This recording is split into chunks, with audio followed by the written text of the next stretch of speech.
પાકું. તો આ એક કેસ સ્ટડી આપણને ક્યારે આવી છે 2022માં યુપીએસસીએ મેન્સમાં પૂછેલી. આમાં એક રમેશ નામના એક ઓફિસરની સ્થિતિ સ્પષ્ટ કરવામાં આવી છે कि जे राजधानी सीमावर्ती राज्य की राजधानी में तैनात होने का अवसर मिला है અને આ વ્યક્તિને એવી કન્ડિશન મળી કે બધું હવે ગોઠવાયેલું છે, એટલે કે એના છોકરાઓ સારી સ્કૂલમાં છે, એના મધરની સારી રીતે સારવાર થઈ રહી છે, પરંતુ હવે એને જોવા મળ્યું કે અહીંયા એક સમસ્યા એ આવી રહી છે કે બહારના દેશના લોકો, પડોશી દેશના લોકો અહીંયા સેટ થઈ રહ્યા છે અને એના તો પાછા આધાર કાર્ડ ને પાન કાર્ડ ને બધું બની પણ જાય છે. ચાલો એનું રિપોર્ટિંગ એણે ગૃહ મંત્રાલયને કર્યું તો એડિશનલ હોમ સેક્રેટરી આવીને એવું કીધું કે આ રિપોર્ટ પાછી ખેંચી લ્યો, આની જરૂર નથી. હવે આ રિપોર્ટ પાછી ખેંચવાનો જે એમણે એક ઇન્સ્ટ્રક્શન આપ્યું છે એ મૌખિક ઇન્સ્ટ્રક્શન મને દેખાય છે, લેખિત નથી દેખાતું. રાઈટ. તો એવું ધ્યાનમાં રાખીને મેં આમાં નિર્ણયો લીધા છે અને પ્રશ્નનો જવાબ આપવાની કોશિશ કરી છે. 5 પ્રશ્ન છે, એમાંથી પહેલો છે सीमावर्ती राज्य के गृह विभाग के निदेशक के रूप में रमेश के पास कौन से विकल्प उपलब्ध है. शॉर्ट बनाने की कोशिश करी ते छतां मारा तो 600-700 शब्द થઈ ગયા છે, કારણ કે પરિપૂર્ણતા આપવાની કોશિશ છે. વિકલ્પ 1, એડિશનલ ગૃહ સચિવના નિર્દેશનું પાલન કરે અને રિપોર્ટ પાછો ખેંચી લે. વિકલ્પ 2, ગૃહ વિભાગના નિર્દેશકના રૂપમાં પોતાની ફરજોનું પાલન કરે અને રિપોર્ટ પાછો ખેંચવા માટે એડિશનલ ગૃહ સચિવને વિનંતી કરે કે તે માહિતી ઉપલબ્ધ કરાવવાની ફરજમાં ત્યારે જ કોઈ સમજૂતી કરી શકે એમ છે જ્યારે ગૃહ વિભાગ દ્વારા તેને લેખિતમાં આદેશ આપવામાં આવે. ત્રીજી વાત કે એડિશનલ ગૃહ સચિવના નિર્દેશનું પાલન કરે, પરંતુ આ સાથે તે ગૃહ વિભાગના મુખ્ય સચિવને પણ સમગ્ર ઘટનાક્રમથી માહિતગાર કરે અને તેમને વિનંતી કરે કે આ બાબતમાં ઉચિત કાર્યવાહી કરવી અત્યંત આવશ્યક છે, એટલે આ રિપોર્ટ પરત લેવાનો આગ્રહ ન કરવામાં આવે. તો જો ગૃહ સચિવ, આવા મને 3 વિકલ્પ દેખાણા. એક ચોથો વિકલ્પ એવો છે કે જો ગૃહ સચિવ પણ એમ કહી દે કે ભાઈ તું એડિશનલ ગૃહ સચિવ પ્રમાણે કાર્ય કર, તો પછી એને બીએસએફને માહિતી આપવી પડે. શું બીએસએફને માહિતી આપવાનો વિકલ્પ આમાં મૂકવો કે ન મૂકવો, થોડીક મારા મનમાં મૂંઝવણ હતી. એટલે મેં સંગઠનની મર્યાદા, ગૃહ વિભાગ, રાજ્ય સરકારની મર્યાદામાં રહીને જ આમાં મેં વિકલ્પો રજૂ કર્યા છે અને એની બહાર ગયો નથી, કારણ કે એની બહાર જાય એનો અર્થ એ જ થાય કે પોતાના વરિષ્ઠના આદેશના વગર ત્યાં જઈ શકે નહીં. ઓકે.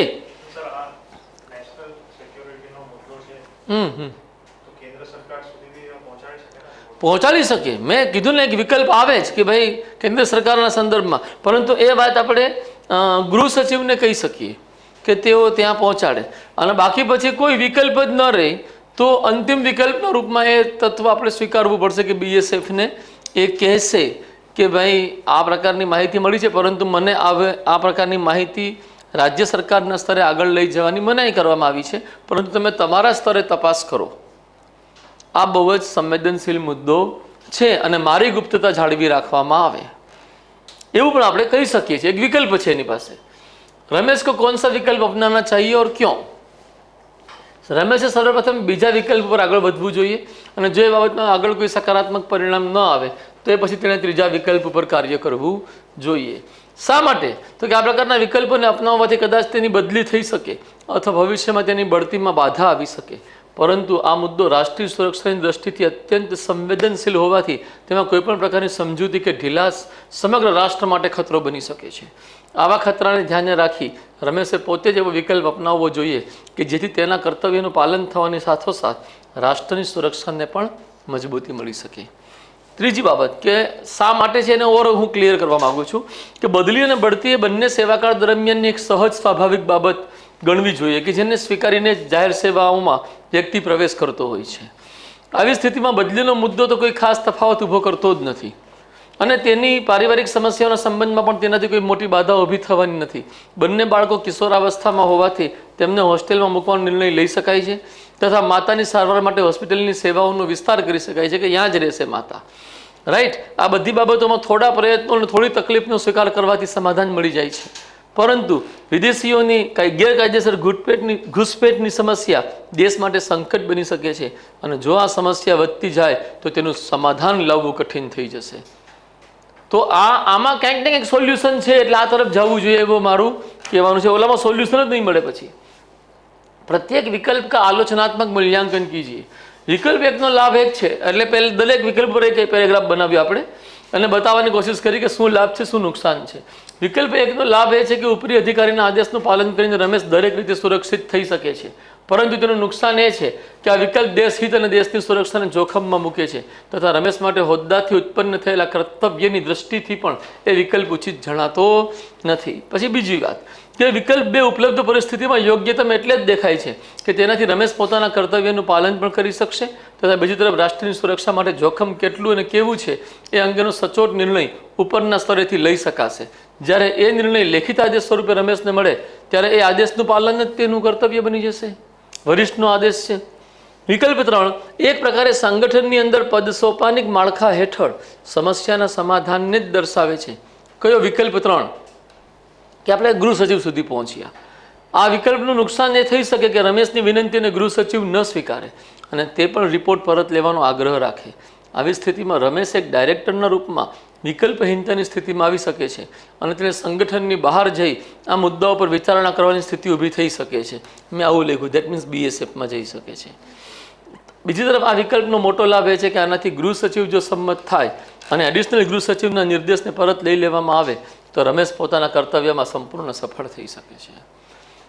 ચોથો પ્રશ્નનો જવાબ છે કેટલી એથિકલ ડાયલેમા કે ડિલેમા છે એની સામે દ્વિધા. રમેશ સમક્ષ પહેલી નૈતિક દ્વિધા એ છે કે તે પદથી જોડાયેલા કર્તવ્યમાં વિરોધાભાસ જોઈ રહ્યો છે.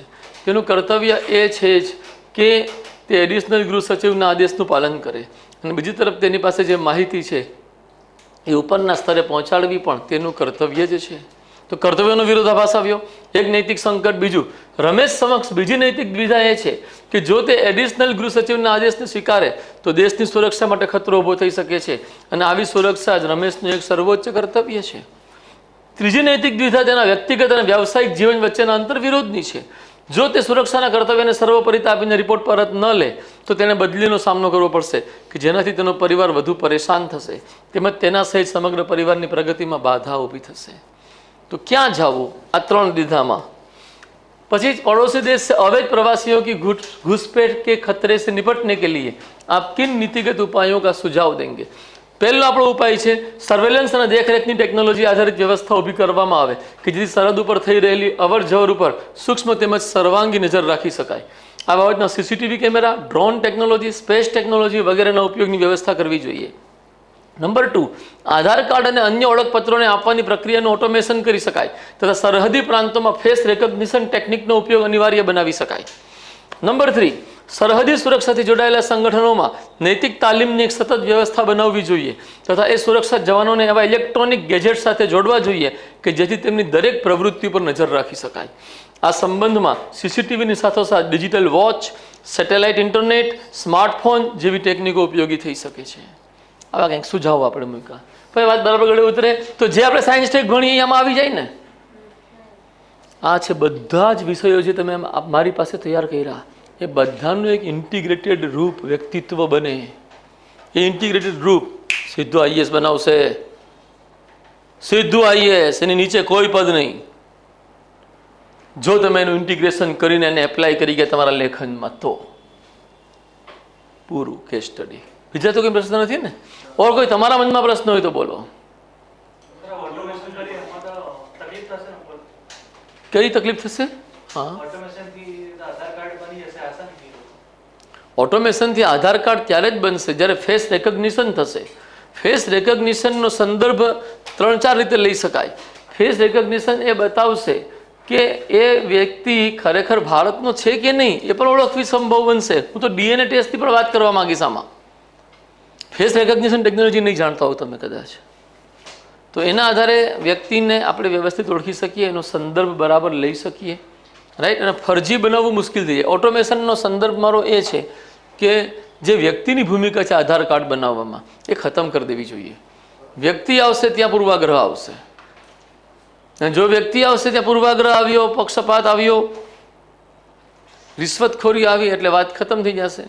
અત્યારે તમે જુઓ કે કોઈ પણ કેસ હોય છે ને ઓનલાઈન ચાલતો હોય ને એટલે એમાં કોઈ કશી પણ છેડછાડ કરતું નથી. કરવા જાય તો ફસાઈ શકે છે. તો ઓનલાઈન થઈ જવાના કારણે ખેતી બિનખેતીના પ્રશ્નોમાં અત્યારે કેટલું બધું લીગલ કામ થઈ રહ્યું છે. પહેલાં તો ચાલતું કે ઓકે આપી જ દો, કલેક્ટર પોતાના સ્તરે નિર્ણય લઈ લેતા, ડેપ્યુટી કલેક્ટર, મામલતદાર. હવે એ લોકોને ખબર છે કે અમે જે નિર્ણય લેશું એ નોંધાશે અને એ આખા ગુજરાતમાં બધાને અવેલેબલ છે. ઈ ધરા એ પ્રોજેક્ટ હેઠળ કામ કરવામાં આવ્યું છે. હા, પછી કોઈ પ્રશ્ન? સુરક્ષાકર્મી, હા,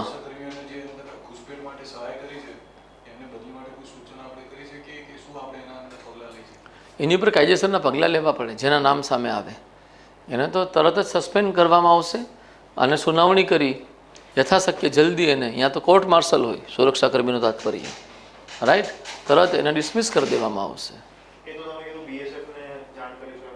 આવી જશે, યસ. પછી હા, એટલે હજી નોટ્સ બરાબર યાદ નથી બેટા. હા બેટા,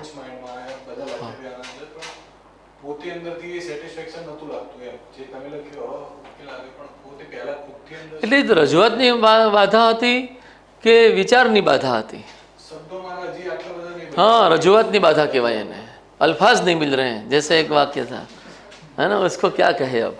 तो એ વાતને આપણે પકડીએ કે મેન એટલે જ મેં તને કીધું કે લખવાનું છે, લખવાથી આ તારો સંઘર્ષ શરૂ થયો કે હવે આમાં શબ્દ કયો લાવવો.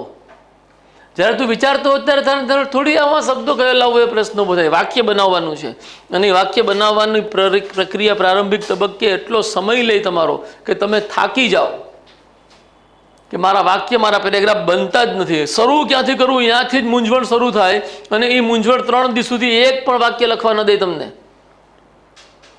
એ મેન્ટલ પ્રોસેસ તમે જિંદગીમાં કોઈ દી કર્યું જ નથી, અહીંયા શરૂ થાય. આ મેન્ટલ પ્રોસેસ શરૂ થવી જોઈએ 8મા 9મા ધોરણથી, પરંતુ અહીંયા તમને ગોખાવીને મોટા મોટા માર્ક આપીને તમને હવામાં લાવી દીધા અને એના પરિણામે વિચારશીલતા શૂન્ય સ્તરે જ રહી ગઈ. વિચારીએ જ ઘણું બધું, સંગઠિત કશું નહીં. વિચાર વિહીન અવસ્થામાં નથી, પરંતુ વિખરાયેલા વિચારની કોઈ ઉપયોગિતા નથી.